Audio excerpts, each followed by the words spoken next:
Thank you. And thank you so much for having us here today. It's a privilege. I wanted to share a story about how my personal experience with autism, and it's about a young man, Simon, who at 7 years old, like many other 7-year-olds, he loved to go to the playground. He loved to go to the playground, and his most favorite part of being at the playground were the swings. In fact, it's on the swings where he would actually show the most emotion, where he would just laugh when he would realize how actually high and how fast he was going. And when it was time to leave that playground, we couldn't leave actually without always offering him his favorite treat, which was a gummy bear. And we did this every single day. This is what we did. This was part of how we worked with Simon. And so Simon had many of the same characteristics as other 7-year-olds, but he also was unlike other 7-year-olds. Thank you.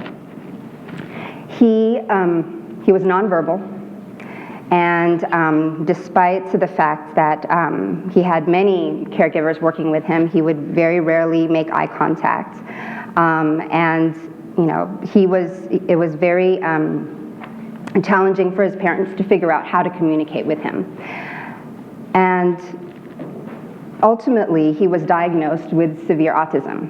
Now, this was, I should add this detail, 20 some odd years ago when I met Simon for the first time in his family. And back in those days, where we were at the birth of internet, parents didn't get answers very quickly. When they did research, they had to move very fast in regards to trying to get to know people and trying to go to the library, remember that, and try to look up research. And it was very challenging. And this family, what was remarkable to me when I met this family was the passion and just the drive that this family had. They moved to be closer to a university. And they knew for families like their own who had a loved one and a child with severe autism, that back in those days, some of the options were to simply, they are taken care of 24/7 in an institution, and that was absolutely not a choice that they wanted to make for their child. And so they moved their entire family closer to a university. And then these parents did something bold for that time, and quite frankly, novel, because none of those resources existed back then, 20 some odd years ago. And what they did was that they went to that university. They contacted the psychology department, they talked to their pediatricians, they talked to everyone that they could talk to, because they wanted to start a program. And they really put themselves out there.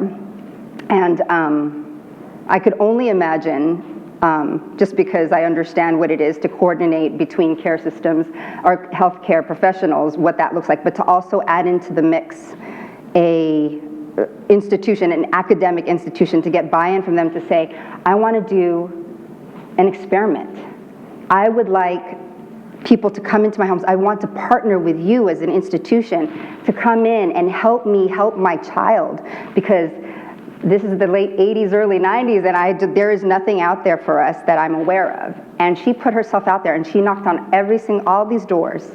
And by sheer willpower, she was able to start up a program. And I was very fortunate at that time to have been associated with that university and had an opportunity to come in and be one of several different teams that provided ABA for this child. And quite frankly, that was sort of my first experience with autism, and that's sort of what started me in general in the interest that I have also in autism. So my talk today is going to be about evidence-based treatments for autism, but I think the reason why I wanted to share that story is because the underlying feeling and emotion from having worked with that family for as long as I did was truly hope. And I think, these families, or this particular family, not knowing what resources they had around them, they were driven, they were motivated, they were on fire, just like many of the folks in this room, by hope. And I think that's for the researchers and for the scientists who may not necessarily have a family connection, that's what I see drives them to do the work that they do every day, is that hope that they can do something better for families and individuals who have autism. It's their scientific curiosity, it's their passion, and I think all of these go towards their drive in doing research. So I was asked to talk about a little bit of where, and I know this information looks very familiar, of where we are today when we talk about evidence-based treatments. Now, as you heard from the introduction, we represent Genentech. We live it, breathe it, we are in it deep in regards to evidence-based treatment. This is all we want to do, as all of you here. And part of what drives us and makes us passionate is the fact that over 1.9 million diagnosed individuals today and expected to grow. And we understand there was a change in the DSM clinical classification. We understand that there's more awareness now than there ever was 20 plus some odd years, when you have TV shows and all kinds of folks that people can look at and say, okay, well, maybe that's what autism is. But we all know, people who've worked with autism, that isn't only what autism is. And the fact that 1.9 million people are diagnosed just tells us that that spectrum is actually a lot wider than maybe we even first imagined. And so what does that mean? Now, the numbers I have here are 1 in 40 births in the US, which makes it even more shocking. That's from a study done by Kogan et al., when he looked at patient-reported ASD, as opposed to just the CDC and the 11 sites that they were looking at. So that's the pressure of 1.9 million patients diagnosed, and 1 in 40 births makes the pressure even higher to produce data and information that is absolutely grounded in evidence, because there's a lot of lives at stake and a lot of people at stake.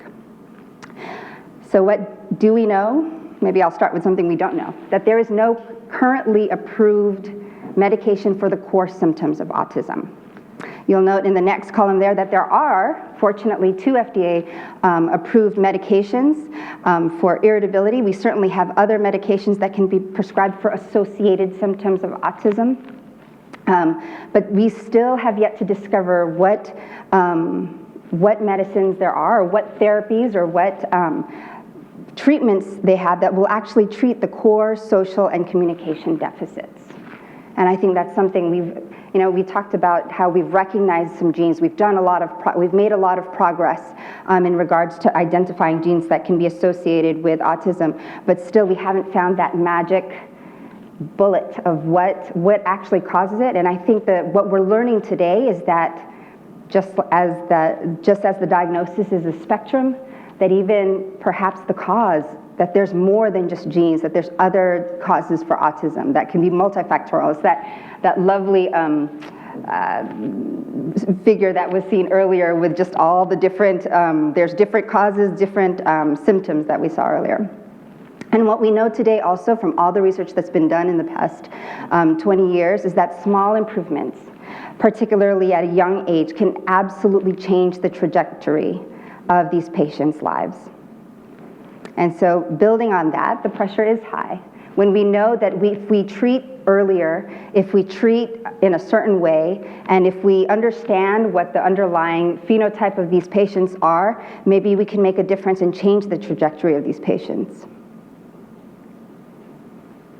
But what is evidence-based practices in ASD? I mean, one of the things that I noticed, because my background is rare disease, that's what I've worked on mostly in my career in biotech, has been working with rare diseases, was that just like there's so many different types of patients, there's also different types of treatments that I've seen out there, and not all of them may necessarily be evidence-based practices. And for us, the philosophy of evidence-based practice and understanding what evidence is out there, that is not only for, it was mentioned earlier, not only for payers, but truly for the patients themselves. Because one of my colleagues likes to say, a pill is worth nothing if it makes the patient feel, doesn't make the patient feel good, or if they can't take it for whatever reason. So that medication means nothing.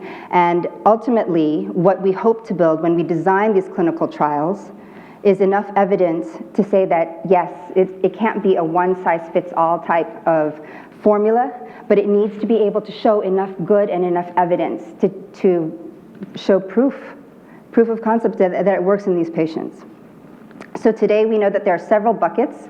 Applied behavioral analysis, certainly, which is what Simon's family used, physical therapy, medications for associated symptoms, speech language therapy, and occupational therapy. And at least for one of them, which I'm going to talk about, Dr. Wang and her associates, they looked at a good number of studies. They did a retrospective study, because now that we can, 452 articles that they looked at in order to figure out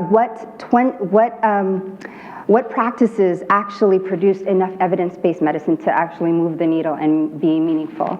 And she identified 27 different evidence-based practices. Now, I should mention that she did not look at medication, she didn't look at biome, she didn't look at any other therapies, but she did concentrate on applied behavioral analysis.